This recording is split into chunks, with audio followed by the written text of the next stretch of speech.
I'm 99 years old. I've seen a lot. I've lived through 18 recessions, maybe more. I lose count. I've seen wars and depressions and financial manias that make your head spin. I've seen booms and busts that wiped out entire generations of so-called smart people. And I am about to die. That's not a guess. It's not drama. It's arithmetic. At 99, you don't buy green bananas. I don't have time to waste on financial nonsense. I don't have time for complex theories or polite fictions. And at 60, neither do you. The biggest error you're making isn't picking the wrong stock. It's believing you have time. You don't. At 60, your time horizon for recovery is zero. It's gone. A single large mistake, the kind that a 25-year-old laughs off, will end you. It will permanently alter the quality of your life and your children's life. I'm going to list the 5 catastrophic errors that mathematically guarantee people over 60 go broke. This isn't about getting rich. That game is over. This is about not dying poor. Stay with me here. Most people over 60 believe they have 2 bad options. Either take significant risks in complex growth stocks to beat inflation, or hide in cash and watch their purchasing power evaporate. They are told they must stay in the market or find yield to survive a 30-year retirement. That line of thinking is fundamentally wrong, and it's how people go broke when they can least afford it. At 60, the game is over. You are no longer accumulating, you are preserving. The math of compounding is brutal in reverse. A 50% loss requires a 100% gain just to get back to even. You simply do not have the time for that kind of recovery. True safe growth isn't about finding the next 10-bagger or timing the market. It's about ruthlessly eliminating every possible scenario of permanent capital loss. You are in the final, most critical decade of compounding, and you cannot recover from a major setback. The standard 70/30th portfolio is often a trap set by advisors who don't have to live with your consequences. I'll show you 5 catastrophic errors that people over 60 make that mathematically guarantee they outlive their money. Avoid these, and you will ensure your capital survives with you, not just for you. The first error is the most common. It's the yield trap. This is the siren song for new retirees. You stop working, your paycheck stops, you look at your pile of money, your nest egg, and you think, how do I make this pay me? You need income. So you go hunting for yield. This is almost always a catastrophic mistake. The damage is simple arithmetic. First, reaching for high yield, say anything over 5 or 6% in a normal environment, forces you into mathematically riskier assets. These aren't strong, boring companies. These are junk bonds. These are high-debt real estate investment trusts, the ones that own dying malls. These are businesses whose principal is shaky. Second, you have to understand what a high yield means. The market is not a charity. It's not your friend. It doesn't give you 8% for free. If the yield is high, it's because the market is pricing in a high chance of default. It's pricing in a dividend cut. It's pricing in the very real possibility that your principal, your starting capital, is about to be cut in half. The high yield is a warning sign, not an opportunity. It is a signal of distress. Third, it ignores total return. This is the part everyone forgets. A 10% dividend is utterly useless if the stock drops 40%. You got your $10,000 in dividends, but you lost $400,000 in principal. That's a trade for an idiot. But people make it every single day because they are mesmerized by the word income rather than the math of total return. Let me tell you a story. There was a dentist, 67 years old, just retired, moved to Miami, Florida. He'd done well, sold his practice, had about $2 million in his retirement account. This was around 2021. You remember 2021? Interest rates were zero. You got nothing in a bank account, nothing in a T-bill. But this dentist, he had his Miami lifestyle. He had the condo, the boat club. He calculated he needed about $100,000 a year to live. Well, that's 5% of his $2 million. So he goes to an advisor, and the advisor, of course, says 5% is easy. In 2021, everyone was a genius. You had people getting rich. On nonsense, the dentist felt he was being too conservative. The advisor builds him this high-income portfolio. It's full of 8% dividend stocks, businesses with shaky balance sheets, and leveraged REITs paying 9%. The dentist is thrilled. He feels smart. He feels like he's beating the system. He's getting his income A. The market is still going up. Then came 2022 and 2023. The Federal Reserve raised interest rates faster than at any time in history. And what happens to high-yield, high-debt assets? When interest rates rise, they collapse. It's just gravity. Those high-debt REITs, their financing costs exploded. They had to cut their dividends. Those 8% stocks, they were risky assets and they were repriced overnight. His $2 million portfolio fell to $1.2 million, a 40% loss. And the worst part, the income he chased, it was cut anyway. Those dividends vanished. So now he had a portfolio worth $800,000 less, and it still wasn't paying him the income he needed. He's 70 years old now. I'm told he's looking for part-time consulting work. His wife says he never puts his phone down at the dinner table. He's always checking the stock ticker, always hoping for a recovery that isn't coming. He didn't just lose his money, he lost his peace of mind, he lost his retirement. The lesson is the market is not a charity. It doesn't give you 8% for free. If the yield is high, the risk is high. You cannot afford to risk your principal for a little extra income. A 3% safe return from a great asset is infinitely better than an 8% gamble that breaks you. This trap leads directly to the second error, which is even more subtle. Error number 2, miscalculating your time horizon. This is the most pernicious lie in the financial services industry. You go to an advisor at age 60, you say, I'm retiring. He pulls out a chart. He says, good news, you have a 30-year time horizon. He shows you actuarial tables. You'll probably live to 90 or 95. Therefore, he says, you can afford to take risks. You can afford to be 60 or 70% in stocks. You have time to recover. This is fundamentally dangerously wrong. Your time spending horizon is 30 years. Your time loss recovery horizon is maybe 3 to 5 years, if you're lucky. A 25-year-old who gets hit by a 50% market crash like in 2000 or 2008 is fine. He's happy. He just keeps buying, keeps putting money in from his paycheck every 2 weeks. He's buying at the bottom. His time horizon is real. You at 65 get hit by that same 50% crash. What happens? You don't have a paycheck. You are not buying. You are selling. You are selling shares at the absolute bottom month after month just to pay for your groceries. You are locking in permanent losses.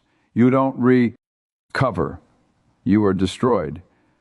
I've seen this happen over and over. I'm 99. Warren is 93. We've been at this for a long time. People ask us what our secret is. It's not genius. We just avoided stupidity. Look at the 1973-1974 crash. It was brutal. The market fell almost 50%. Inflation was raging. It was stagflation. It was the end of the world. According to the newspapers, people who were fully invested at 65 in 1973 were ruined. They had followed their advisor's advice. They owned the Nifty 50. These were the one decision stocks you were supposed to buy and hold forever. Companies like Xerox and Polaroid, they were considered infallible. People paid 60, 80 times earnings for them. They believed their own story. And when the crash came, these infallible stocks fell 50, 70, 90%. They were ruined, forced to sell for pennies. Warren and I, we were 50 and 43. We weren't ruined. Why? We had cash. We were sitting on cash from our insurance companies, from blue chip stamps. We were waiting. We weren't trying to time the market. We were just waiting for the inevitable moment when the world went crazy and offered us bargains. We didn't need to recover because we hadn't been stupid. We hadn't lost our principal. And while everyone else was ruined, while they were selling their best assets to us, we were buying. That's when we bought the Washington Post. That's when we bought some of our best assets. We bought them from people who were forced to sell, people who had miscalculated their time horizon. People who understand their true time horizon have cash. They have liquidity. People who don't, are forced to sell to people like me. The lesson is your time horizon is not your life expectancy. It's the time you have until the next major bear market. Can you survive 5 years without selling a single share? Can you pay all your bills for 5 straight years of a brutal downturn without touching your principal? If the answer is no, your time horizon is too short for the risks you are taking. This mistake is often caused by the next one, diversification. The third error, over-diversification, or as I call it, diversification. This is another masterpiece of the advisory industry. You're told it's the only free lunch. They show you modern portfolio theory. They want to reduce your risk. So what do? They put you in 40 different mutual funds. You get a statement that's 50% Pascals. If you can't find 3 or 4 great, safe, different assets, then you wait. You sit in cash. That is better than buying a basket of mediocrity that will fail you in the first real storm. But the real psychological trap is the next one. The fourth error, the recoverable loss fallacy. This is the psychological poison that finishes people off. It's the simple arithmetic we discussed earlier, but people cannot accept it. A 50% loss requires a 100% gain to get back to even. If your $2 million portfolio drops to $1 million, you don't just need it to go back up. You need that remaining $1 million to double. You need a 100% return just to be back where you started. At 65 or 70, you do not have the time to wait for a 100% gain. It might take 10 years, it might take 15, it might never ever happen, but people cling to the old price. They look at their statement and see the stock they bought at $100 is now at $50. They tell themselves, it's just a paper loss. I haven't lost anything until I sell. I'll just wait for it to get back to $100. This is a disaster. It's how a temporary loss becomes a permanent catastrophe. I think about an executive I knew, a smart man, ran a manufacturing PL. Ant in Chicago. This was back in 1999. He was 59, about to retire. He had $3 million. He'd done everything right. His portfolio was full of safe blue chips. Cisco Systems, General Electric, Intel. These were the gods of the market. You couldn't lose. Then the dot-com bubble burst. From 2000 to 2002, his portfolio was destroyed. It fell almost 70%. His safe stocks were annihilated, Cisco, GE, but he was smart. He couldn't accept this new reality. He would sit and tell his wife, it's just on paper, this is hysteria, it's GE, it's Cisco. These companies are the new economy. They'll come back. We just hold on. He refused to sell. He attached his ego to the decision. Selling would mean admitting he was wrong, admitting he was a fool. He believed the loss was recoverable because he needed to believe it. His whole vision of his retirement depended on it. He waited and waited. He waited 15 years. It never came back. General Electric, that titan of industry, collapsed to pennies. It was a joke. Cisco never returned to its high. He ended up working until he was 72. He had to. His $3 million never recovered. He spent the last decade of his life living on a fraction of what he had planned. LL because he couldn't accept that a loss was real. I believe he still has the paper stock certificate somewhere for companies that barely exist. A monument to the recoverable loss fallacy. The lesson is simple arithmetic. At 60, any 50% loss is permanent, period. The game is over. Your entire strategy must be to avoid all scenarios that can cause a 30 to 50% loss. You are not in the investing game anymore. You are in the survival game.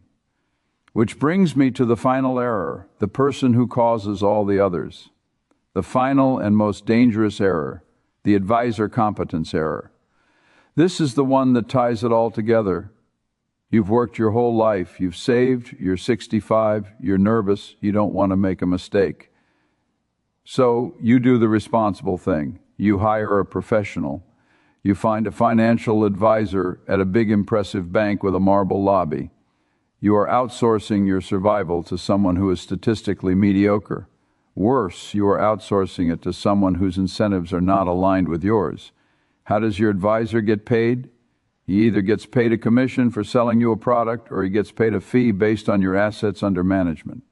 If he sells you a product, he's a salesman. He is not your partner. He is selling you what gives him the biggest commission, not what's best for you. If he charges a fee, say 1% of your assets, what is his incentive? Is it to protect your capital? No.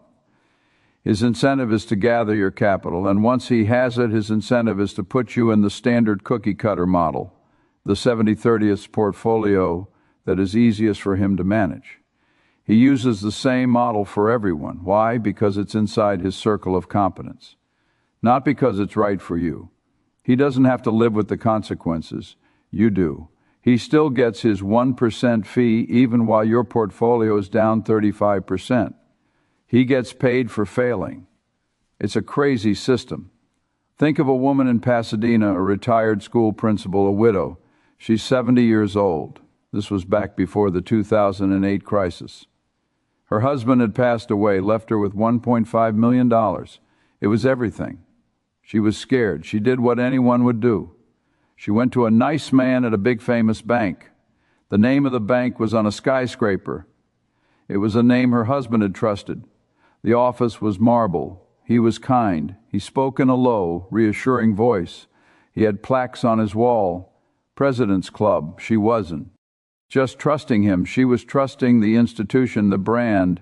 He put her in their balanced portfolio. He said it was safe and prudent. He said it was what we do for all our clients in your position. It was the standard cookie-cutter answer. In 2008, that balanced portfolio fell 35%. She lost over $500,000. She was in a blind panic. She called him. He told her to stay the course. He told her it will come back. That recoverable loss fallacy again. But she was 70. She had to live. She had to keep withdrawing money month after month to pay her bills. She was selling her assets at the absolute bottom. She was crystallizing those losses, making them permanent. She never recovered. She's 85 now. She lives with her daughter. The advisor, he's fine. He probably got a promotion. He collected his 1% fee every single quarter all the way down. The lesson: you must know more than your advisor. You must be able to grade their homework. If you hire someone to manage your money, you are still 100% responsible for the outcome. Trust, but verify the arithmetic. If you don't understand it, don't do it. Why am I so obsessed with avoiding loss? It's not academic for me. It's not a theory. It happened. Ed, to me, back in the early 1960s, I was running my own investment partnership. I had learned from Ben Graham. The first rule is don't lose money. The second rule is don't forget rule number 1. It sounds simple, but it wasn't real to me until 1973 and 1974. The market was cut in half, 50%. I was 50 years old, and I saw people who were smarter than me get ruined, utterly ruined. Berkshire blue chip stamps. We weren't cut in half. Why? Because we didn't own the popular garbage. We didn't chase the nifty 50 stocks. We held cash. We were sitting on piles of cash from our insurance businesses, and while everyone in the world was in a panic being forced to sell, we were buying. That's when we bought the Washington Post for pennies. That's when we bought our best assets. We bought them from people who had no cash, people who were leveraged, people who were stupid. I learned right then that surviving the crash is the only thing that matters. The growth, the compounding, it all takes care of itself if you don't get wiped out first. Preservation is the foundation for all opportunity. That experience taught me the rules. My rules are not about growth, they are about not dying. So here are the rules. They are simple. Rule 1, stop the yield hunt. Your job is total return, not income. If you need cash, sell 3% of a great asset. That's fine. Do not buy an 8% bad one. Rule 2, your time horizon is 3 years, not 30. You must be able to live for 3 to 5 years without selling a single stock in a downturn. That means cash.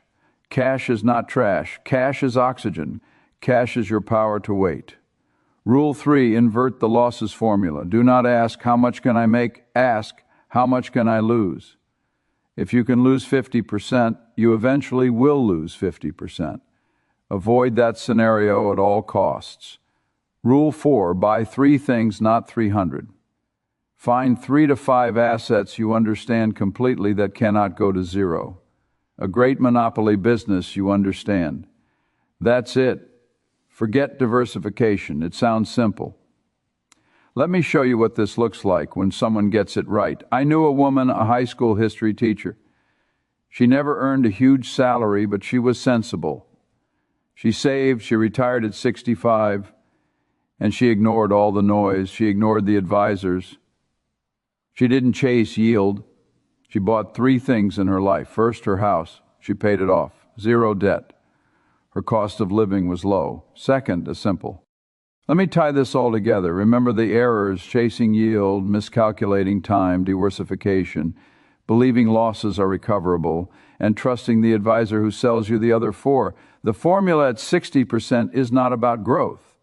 It's about arithmetic. The formula is survival capital plus a few great assets.